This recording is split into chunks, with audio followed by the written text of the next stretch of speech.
Hello, my fellow kings and queens. I don't know how like to name these videos or whatever because I go all over the place.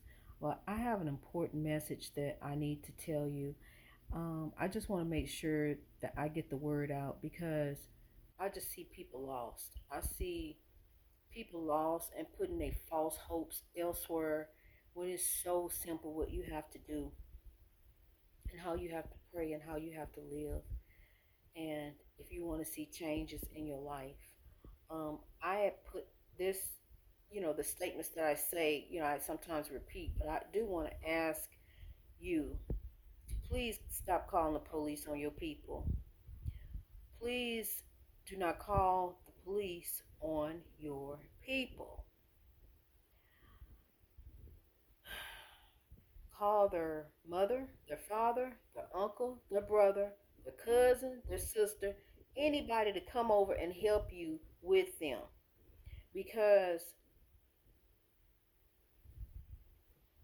they are intentionally murdering us on TV.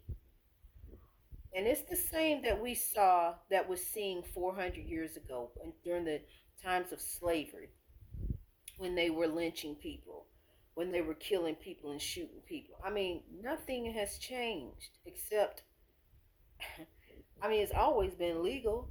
So, but what I'm aiming to do is put an end to it. I don't care if I have to keep making YouTube videos till somebody's going to listen. We are going to stop oppressing one another and we are going to stop being oppressed because God said we are his people. We are going to rise. He gave me that confirmation. We are going to rise. We're trouble doesn't endure always. And you know why God allows suffering? Because builds suffering builds perseverance. Perseverance builds character, and character hope. Hope builds results. What we want, what we're looking for, the glory in the end. So I mean, I'm no ways tired, but I am. It's a frustrating climb.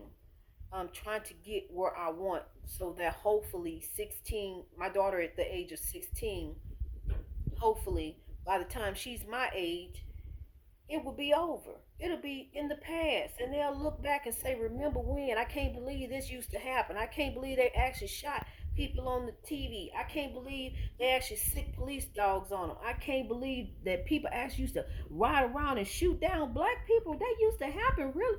That's where I'm trying to get to. So together we can get there. And then so what's going on in our communities is we're seeing this happen to us, and it's frustrating. It's so frustrating, the oppression that we've been under, that all we know is to oppress. And so and when I say we oppress, I mean we oppress in different ways. We do different things. You may be a drug dealer, or you may be on cocaine. You're oppressing your family. You're oppressing your children. You don't have to struggle with this. You really don't. When I was in church, I used to. I'm not saying I'm not in church now. So when I say when I was in church, because I was a regular attendee in church, and when I was there, I truly believe that to be saved, sanctified, filled with the Holy Spirit, you dress a certain kind of way, you look a certain kind of way. Your spirit is supposed to be humble. That's true. But okay, so you're living the life of a hypocrite. You're living the life of a hypocrite. You're in church and you're trying to do right, and but life happens. Life is thrown at you. Next thing you know, Lord, forgive me, God. I don't went there. I did that. But you know what though? When you live in a life in honor to God, all of that goes away. You don't have that anymore. There's no more lying. There's no more conniving. There's no more cheating. But what it is, family, is that you got to get out of that. First, you got to get out of that environment because you got to clear your head up. See, what God does, he'll take you and put you in a quiet place. And that happened to me. But I'm trying to avoid that happening to you, because a quiet place can mean a lot of things. A quiet place can be um, sickness. It could be jail. It could be somewhere where you're not in control of yourself, um, where you have to sit and listen and you hear the voice of God. Um, there's a lot I got to get into in my videos, really. I hope, like, I'm getting a podcast started and everything. But there is a lot going on and a lot that I would like to share that I've been dealing with over the past, really, only 6 7 months that I went through this real transformation and this what it's crazy. It's really crazy. But first we need to get in how to uplift one another. Because what I'm going to delve in later on is very, very deep, and you got to be with me already. You got to be with me on board so I can take you on to this further journey to help you.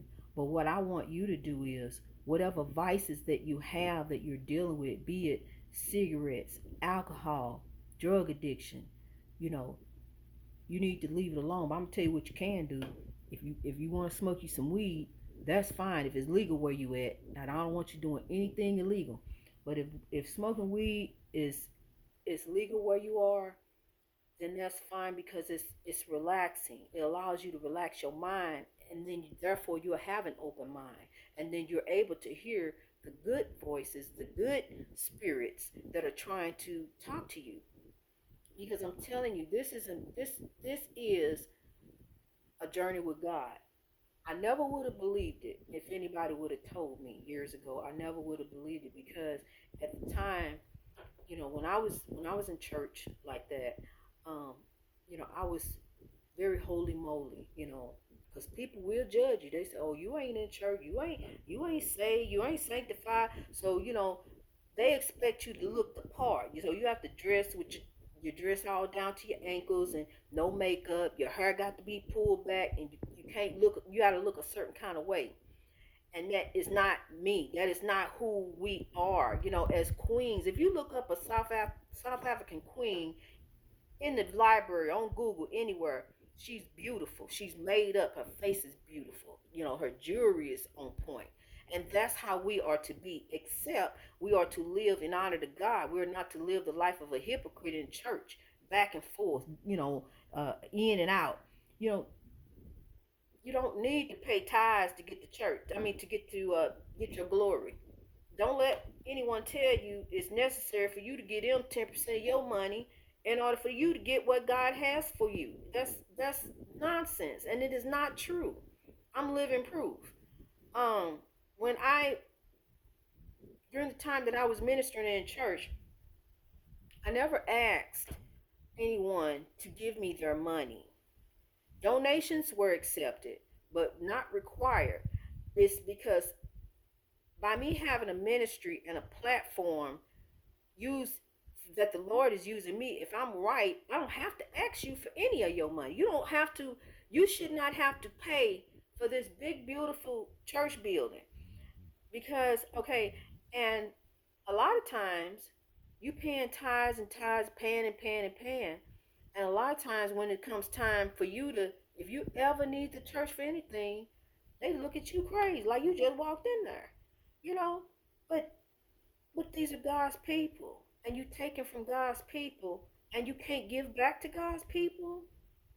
It don't matter if they say whatever they need. You giving to God's people. These are His people, and you don't take off the backs of God's people. You just don't do it. I don't understand it.